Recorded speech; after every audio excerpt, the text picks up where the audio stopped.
Hi, my name is Jonathan Rentler, And I'm Michael Lineman. and this is our first episode of our four-part podcast. And we are from Bayer University. This is part of our graduate project, and our podcast is focusing on the effects of the pandemic lockdown on the psychosocial health of children in the United States. And we have the pleasure of our first guest here, Jaime Spencer, and you may know her as Miss Jaime OT. Miss Jaime, she is a celebrated New York-based school occupational therapist. She's an accomplished author, advocate, social media influencer with nearly over 40,000 followers on Instagram. And Miss Jamie has been also featured in numerous publications, podcasts, all kinds of great stuff, including OT Miri, OT Practice, Utica College, as well as OT Schoolhouse. Some of her publications, they include Is My Child Ready to Learn to Type? Levels of Stress and Perceived Need for Supervision.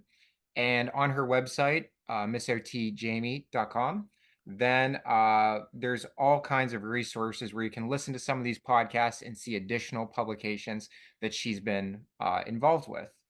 And as a coda, I actually subscribed to her newsletter over a year ago. So this is like super exciting to actually have Miss Jaime OT with us here today. And we just want to say thank you so much for taking the time. We really appreciate You're very welcome. Thank you for that lovely introduction. it.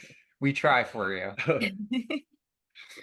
All right, so should we jump right on into it? Yeah. Okay. So like I mentioned on your website, missjamiot.com, you have a biography which is very impressive. And one of the things that we did read about was that as a young therapist, you originally aspired to be a school administrator. What Yes. caused the transformation in your life to then head toward being such a renowned author, advocate, and motivational speaker, essentially, for occupational therapy? Well, so when I graduated, OT was just a bachelor's. So I was one of the last classes to be able to just get a bachelor's and not have to get my master's degree. So I entered the field with my bachelor's in OT and I started working. I got a job in a district. I was the only OT. And I thought that they would probably hire more because why wouldn't they, right? Especially once they get one OT and see how wonderful we are. So I thought I'd better get my master's because everyone else that's coming will have their master's. So if I want to be the lead OT, which I thought I probably would be because I'm the first one here, blah, blah, blah, I better get my master's. So I was working, they needed a fill-in as the preschool administrator for a short time, like a leave replacement. So I filled in doing that and I really enjoyed it. I liked running things. I liked understanding how the systems worked. And I really liked how, because I was working in the field and then became an administrator, I knew the big picture. So I thought this would be amazing. I think if I'm going to get my master's, I'll get my master's in school administration, right? So I start applying to all these programs and I just keep getting rejection letters, which I was like appalled and ashamed, like, what? I'm a good student. Why wouldn't they, want me? I was just shocked by this. And then doing more research, I found out that in New York and in most states, occupational therapists are not allowed to take the coursework to be administrators. So even though when you compare our education side by side with a teacher, we have many more credits than them, our experience doesn't count as teaching, but their experience counts as teaching. Social workers, if you compare us left to right, we have maybe the same education or OTs have more, but social workers are allowed to progress. They're allowed to take the coursework if they wish to be an administrator. So basically, New York State Education Department told me, no, you're not welcome to take the coursework. And, I had so many emotions about it. I was angry. I was annoyed. I was disgusted. I gave up for a little while. I just was mad. I got my master's in special ed instead. But it really irked me that I just thought it was very unfair and it just made no sense. Why would these other related service providers, that's what they were called at the time, now they're called SISPs, why do they have an opportunity and I don't? And then when I looked further and thought about it even more, it's not just the opportunity to get this job or advance, but it's the opportunity to make changes in the school district, in the state, to make changes for the children. So Mm. my input's not welcome as a leader, a formal leader, to make these changes. So that impacts the children, that impacts the school, it impacts the input that we're allowed to give to other administrators, because when you're a colleague with someone, you learn from each other, you respect each other, you work together on projects. And if you're working side by side with a speech therapist for years, you understand speech therapy, you understand what they're about, what they work on, how they might see something. But we don't have that opportunity to show our flavor and to show our skills and our unique strengths. And it's just not right. It's not right to the school. And then it's not right to us. Like, why am I going to retire making significantly less than all of my colleagues because I'm not advancing up the career ladder? Yeah. Because I'm an OT and not a social worker or a guidance counselor. In New York, a school dental hygiene teacher is allowed to become the superintendent, but an OT is not. Mm. Wow. A Yeah. school attendance teacher, I don't know what that is. What is an attendance teacher? They are allowed to become the superintendent. They're allowed to take the coursework and advance, but we are not. Yeah. So I this is such a long answer to your question. I'm No, sorry. no, it's good. It's great though. It's Uh, you know, I got angry for a while and I gave up for a while. And at work, I would be annoyed and I would make passive aggressive comments like, yeah, that would be nice if I was allowed, but that's not helpful. That doesn't help the world and it doesn't help me. So I actually was like, well, I need to do something to make more money because I'm sick of taking on more cases and it's more hours, more work. And I was bone tired trying Yeah. to pay my mortgage by myself. And I was like, I need to do something. So I decided to start a like a side hustle. And I thought that I was going to pick up private kids because I thought if I don't work for a contract agency, I can cut out that middleman and make all the money. Yeah. But in order to get the kids, like where was I finding these kids? I need to be on social media. So Yeah. then I just started making these social media connections where I was learning how to blog and how to promote products. And I started making money from that. And I really enjoyed it. It was a whole different career, kind of, even though I'm using my skills as an OT, but I'm still helping people like I want to. And it's also helping me as a side gig.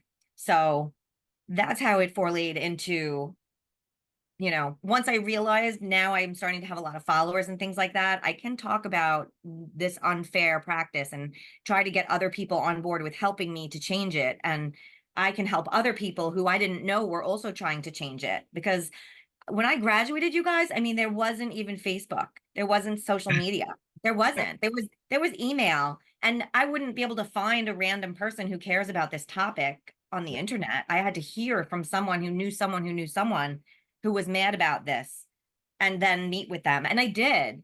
I did have random meetings with other OTs 6 towns away for a cup of coffee to talk about it. And I'm still friends with some of them to this day because we've been just trying to make a change, and it's very, very slow going, but it's progress, not perfection. Yeah, Yeah. and that progress, I mean, that's an incredibly inspirational thing you've done. I mean, like you said, social media wasn't around at that point, and now you've amassed such a following. And now that you have this following, and this following will continue to grow without a doubt, there's so many other things that you're passionate about and things that you want to bring up to help parents, other OTs, Mhm. caregivers to help the pediatric population. So Yes, it's extremely admirable. And I mean, hats off to you. I think you're taking advantage of it in the thank right you. way and using your following. I'm trying. Yeah. Yeah. Um, Creating change needs a lot of people, a lot of voices, people means power. yeah. So Jamie, just to kind of like go back to like our topic, you were a school-based OT during the COVID pandemic and during the lockdowns. So can you discuss kind of like the changes that occurred in your school-based practice when the COVID-19 lockdowns happened? Well, the most obvious changes were the contact precautions. So we had to just be so on top of everything with gloves and wiping down the toys. I think we used less toys Hmm. because we didn't want to use any toys that couldn't easily be cleaned. So I think in terms of my activities with the children, I had to gear a little that way. What would be easy, like no more putty, no more sensory bins, none of that. Also, when I had students in a group, they couldn't really work together and socialize because there was the plastic, barriers in between them at the table. So that was definitely a challenge. And I was glad to be a seasoned therapist who wasn't brand new and trying to navigate that.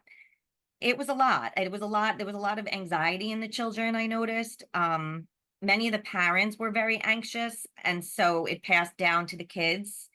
And that's sad. Little kids shouldn't be anxious and worried. Oh, can I touch that? Am I going to get sick? Should I go wash my hands?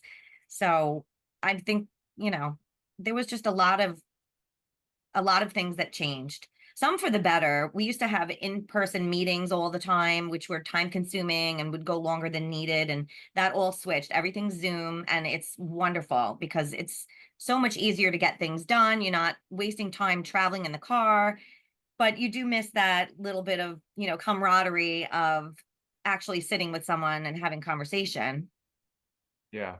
And one of the things I'm curious about, I know that not just in New York, but all over, they had different types of barriers that decrease socialization for some of these kids in the pediatric population who would be using OT.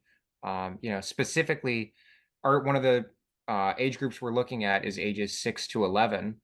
And so whenever these things such as the barriers were put up to, for protective purposes, Mhm. but they decrease socialization, what kind of developmental delays or maybe missed milestones did you start to see an increase of these? Well, these kids should be at this milestone, but now because they aren't able to socialize and they're not reaching certain milestones. Could you speak a little bit about some of the things you personally experienced with that? I didn't see the delays right away.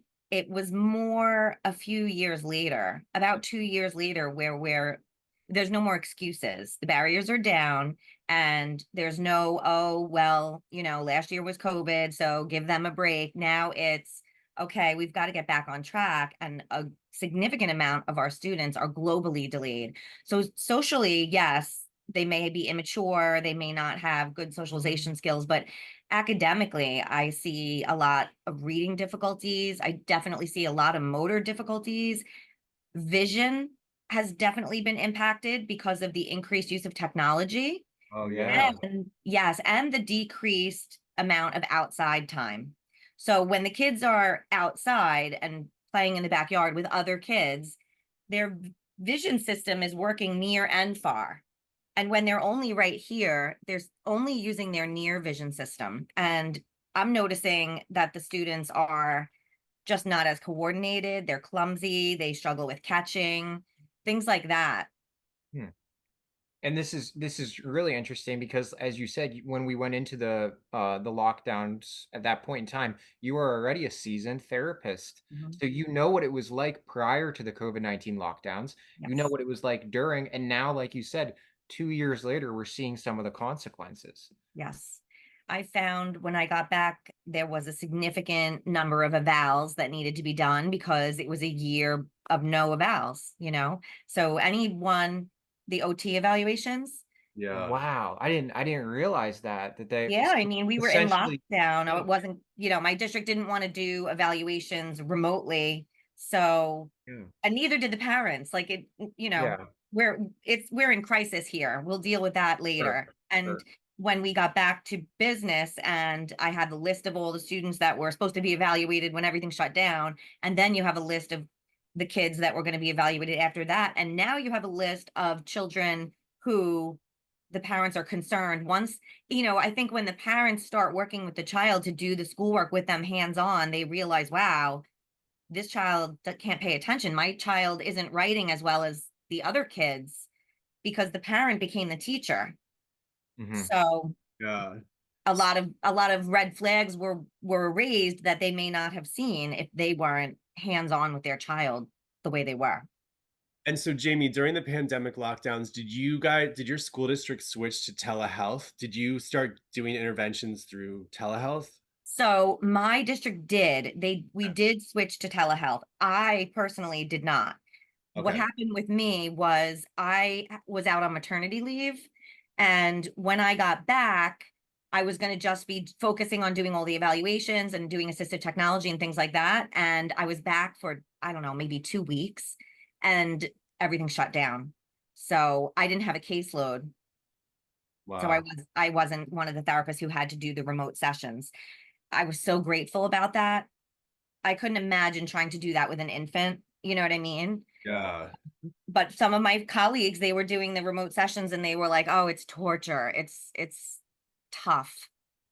Yeah, and you mentioned like so we found some statistics that said like especially with the ASD population, like caregiver stress, it like fed into the children who are super, a lot of ASD kids are super hypersensitive in other ways. Right. So even like after the lockdowns, have you noticed sort of like a heightened levels of anxiety in your kids with ASD or even ADHD? I'm not, I don't think it's a huge difference. Okay. I don't also have a huge population of ASD kids. Okay. Those classes are in buildings that I don't usually service. I do consultations in there, so I might not actually be privy to that. But for the students that I work with, I would say it seems about the same to me. About the same. Okay. And then, so with, I would say, like, do you feel like even there, you mentioned like how there are these like developmental delays, like global developmental delays. Mhm. Do you feel like now that we like are way past those lockdowns, are things starting to like kind of roll back to normal? Are we still sort of seeing these like effects and they need to be addressed by OTs and teachers? I do see a lot of changes. I don't know if they're because of COVID or not. Okay. I'm seeing an increase in dyslexia. Okay. I don't know that that would be due to COVID. It might just be the way it is. I think COVID impacted the budgets a great deal, and the schools may be now making changes to try to make up for budget difficulties, such as keeping students that they normally would have sent out to a private school or to a BOCES or something like that. They're trying to keep them in school, and that's creating stress because it's not always the right placement and there's not always the right supports for that child. Of And course. then the team is, stressed trying to make it work and trying to make sure the child learns and make sure everyone's safe. So I don't know if that's because of COVID, but it is what's happening. Okay. And then so Jamie, part of our like this podcast series is to like help inform like new OTs, seasoned OTs. So what would you recommend for OTs who are maybe even just coming right out of school, like now that they're dealing with these like new global developmental issues? Like what can we as new therapists do for this population? I think it's all about educating the teachers and the parents. Okay. You know, I think a lot of therapists, I was an adjunct at Toro, so I worked with the grad students and I noticed the disconnect between what the students are being taught and how things actually work in schools. A Mm, lot of schools, because OTs aren't in the leadership, are still relying on the way it used to be in the old days. They still are contracting therapists and having therapists see children one to one in a pullout in a therapy room. And it's just not best practice. It impacts the ability of the therapist to collaborate with the teacher and to really mesh together, to co-teach, to brainstorm, to teach each other their skills. I think it's really important as a new grad to do the best you can to educate the teachers and provide parent education. And mm, nowadays, that's so easy to do with a simple handout. I think it's important for new grads, like you're a new grad, so you are the newbie. You don't know more than everybody else, but you do have a unique skill set. So it's important to come in as a helper to the teacher and not as an expert on a certain topic. I've found that. Like I think I made that mistake when I was a new grad, a lot of us OTs were type A, we're high achievers. We're like, I know everything. I worked so hard. I got this. And you go in and the person's like, listen, kid, you don't know how it is. And you're like, oh, okay then. Um, and I think I made that mistake. It's important to kind of be laid back, be flexible, and say to the teacher, how can I help you? What can I help you with? How can I support you in supporting this child? Not, this is what you should be doing. Because the teacher may say, that doesn't work in my classroom. Yeah. And if you come off with that attitude of like, I know everything about OT and this is what you should be doing, then they're going to be like, okay. I mean, I've had that. I had that happen to me when I first came in. I didn't know the way it was. You don't know the social rules. Like, you're learning in school, they tell you this is how it should be, and this is your role, and you leave and you say, okay, that's what I'll go do.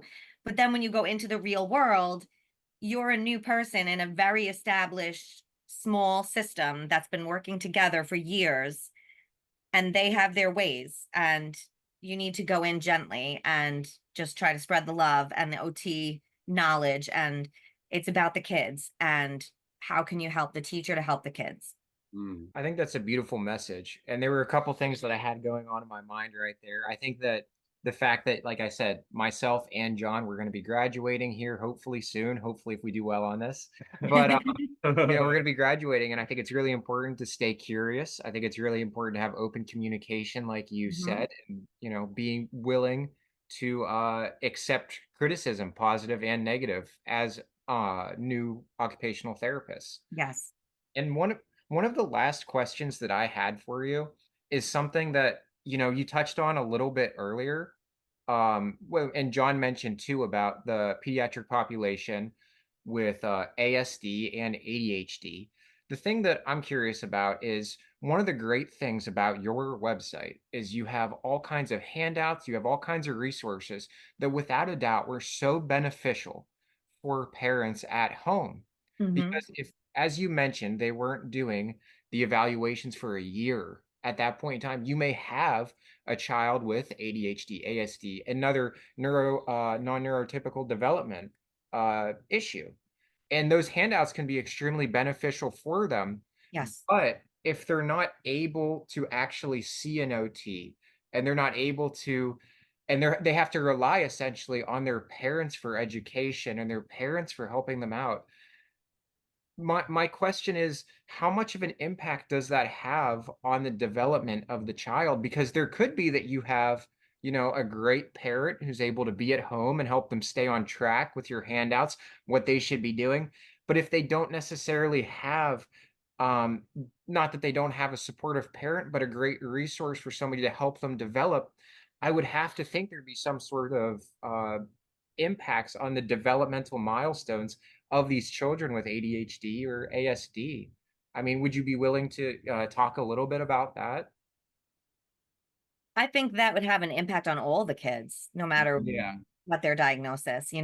Um, it's always going to be a problem that there will be parents who are 100% on board and will carry over anything you tell them. And then there's parents who, for whatever reason, can't or don't. Maybe they are limited themselves, or maybe they just don't have the time, or maybe they just don't understand, or maybe they don't have the tools or the materials or the toys. But I do think a parent who wants to help their child will find a way to do it. And providing simple handouts with ideas and suggestions. I mean, for me personally, a lot of my suggestions, like for example, I have a how to improve hand strengthening handout. It's, not brain science. It's not anything that anyone would say I'm a genius. It's just, to me, it's common sense, but a parent might say, oh, that's a good idea. Let's do that. Let's stick coins in the coffee can, you know. And if the parent is on board with the carryover, then it will happen and that will help the child. It's not a substitute for getting therapy if they need it, but I think always involving the parent and encouraging the parent to carry over is just a huge piece of the child's progress. It's, if you think about the child's day and you put it in slices of a clock, and how much of that time are they working on the skills they need? If they're home half the time and they're never practicing or working on those skills, that's a big impact. Yeah. Yeah. And I mean, even before the pandemic and now, it's very important for the parents to be helping work with their kids on these tasks. And Yes. As I mentioned before, you have a great resource on your website. There's plenty of handouts. We mentioned at the beginning your website, missotjamie.com. Also, or Miss OT, I'm sorry, I said No. otjamie.com. Yes, MissJamieOT.com. Jamie And OT. it's Jaime. A lot of people misspell it. I actually had to buy the domain with Jamie misspelled to redirect everybody.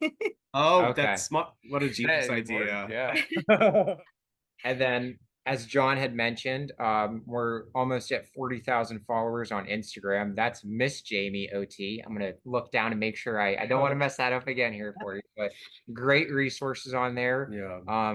And as John said, the newsletter he's been getting for a year. Yeah, it's amazing. So if anybody else wants to follow you, stay up to date with the great resources you have, everything else going on in your life, is there any other place they can follow you and stay up to date?